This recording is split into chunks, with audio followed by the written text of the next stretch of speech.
All right, joined now by Nick Friar, covering the Celtics for WEEI.com. Nick, biggest takeaways from this press conference here today, Kemba Walker and Enes Kanter introduced to the media. I think the number one thing, Ruthie, has to be that Danny Ainge told us today that he knew in March, April area that there was a chance that Kyrie was going to leave.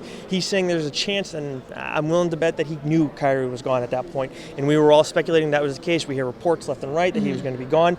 Obviously, it turned out to be the case. So when he talks about the fact that Kemba and Enes Kanter were Plan A, I do buy into the fact that Kemba might have been part of Plan A. But Enes, I do still question that a little bit because the way he talked about Al Horford and had he known Kemba was coming, there are still a few holes in the way where he's talking about this stuff. But I do buy into it a little bit more that Kemba was the next plan after Kyrie Irving now.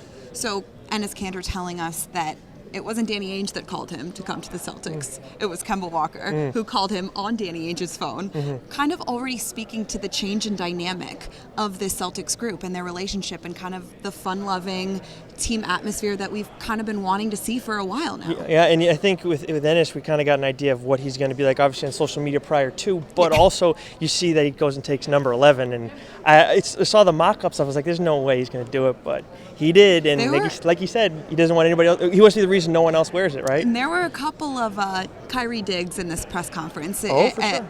Not only just, talking about number 11, but also just in Danny Ainge's right off the bat mentioning, not only are these guys good players, but they're good leaders and they're good team guys. And that's a little bit of a dig. Yeah, and I think Wick said it too. I mean, that's definitely a thing now. They've been making that a theme since the draft, I would say. We were talking about how those guys were high quality character dudes and whatever. So, I mean, yeah, I think that's important, and I think we see a lot now where it's just all about getting the stars, which that is important, but when you see the league devolve into now dynamic duos instead of big threes, it makes it easier for teams to kind of compete as opposed to just relying on heavy star power. I love Kemba Walker's response to the homecoming question. Is this a little bit of a homecoming for you, coming back to the Northeast, not Connecticut, but Boston and New England? And he said, absolutely. He said that it's very rare that, he loves to see the UConn jerseys at the Garden. And that's always, he's so likable. And that's something I think that the fan base here is going to love. Yeah, I think that it's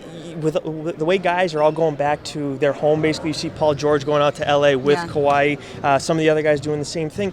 I think that's important when they feel like they're comfortable with where they're playing. I know Enes is from Turkey, so he's not really going to have a home around here. But at the same time, he's excited about being here. It does make a difference when these guys are comfortable with their fan base. I also liked the conversation about how Enes Kanter is going to fit into this team, just his style of play. And Brad Stevens was the one that said, he's been working on his shooting because we haven't been seeing these big men, that are kind of this one-faceted big man at the rim. He's got to be able to shoot. Yeah, exactly. And you've seen guys through the years that develop it, and it's usually that first year they take a step, and then that second year is really where they take that big step forward. He has an option on his contract, so you would think at least this year he'll at least improve from where he was last year. But the biggest thing, too, is when I asked him about it, was where is he going to fit in on the defensive end? He said it's all about trust. Well, based on the way these guys are talking about how they're going to approach the team, I feel a little bit more confident about his defense, but that's still the biggest question mark right now with Kanter is how is he going to handle the pick and roll defense, which is what the NBA is now. Overall emotion heading into the season just after today. I mean, we're so far away from it, but I'm really looking forward to it. Because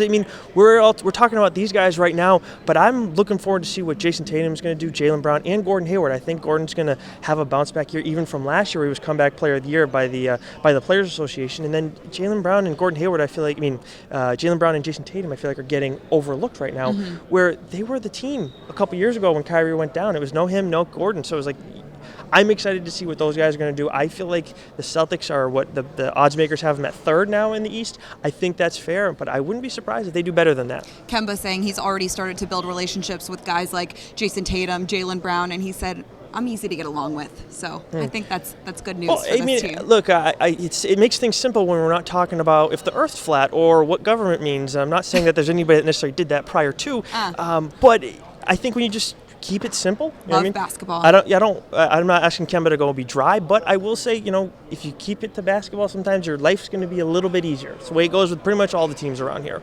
Well put. Nick Friar, thanks for your time. Absolutely. Yanni, back to you.